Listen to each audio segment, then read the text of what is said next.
নিতোফা কালামুল্লাহ শরীফে জানিয়েছেন, কুল্লু নাফসিন যায়িকাতুল মাউত, সমস্ত নফসের মৃত্যু স্বাদ গ্রহণ করতে হবে।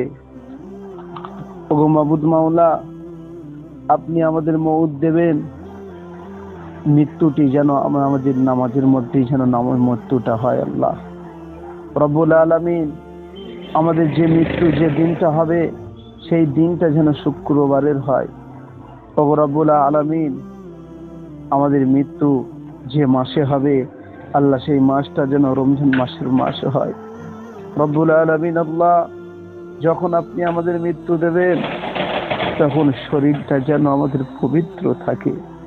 রব্বুল আলামিন আল্লাহ, যে সময়ে আমাদেরকে মৃত্যু দেবেন আল্লাহ, সেই সময়টা যেন ফজরের সময় হয়।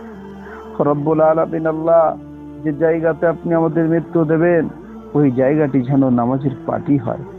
রব্বুল আলামিন আল্লাহ, এই আমাদের মনের আশা, মনের তামান্না, মনের আকাঙ্ক্ষাকে আল্লাহ আপনি পুরা করে দিন। আল্লাহ রব্বুল আলামিন আল্লাহ, আমাদের প্রত্যেকে তো মৃত্যু স্বাদ গ্রহণ করতে হবেই। আল্লাহ রব্বুল আলামিন আল্লাহ, আমাদের মওতের সময় আমরা যেন ঈমান নিয়ে মরতে পারি। আল্লাহ আল্লাহ, আমরা যেন আমাদেরকে যেন বেঈমান হয়ে যেন মরতে না হয়। আল্লাহ আল্লাহ, ঈমান নিয়ে মরার তৌফিক আল্লাহ আপনি আমাদেরকে দান করবেন। আল্লাহ রব্বুল আলামিন আল্লাহ, প্রত্যেক মুমিন মুসলমান ভাই বাবাজিদেরকে আল্লাহ আপনি হেফাজত করুন। আল্লাহ আল্লাহ, প্রত্যেককে আল্লাহ আপনি ঈমানি হালতে মউত দিন।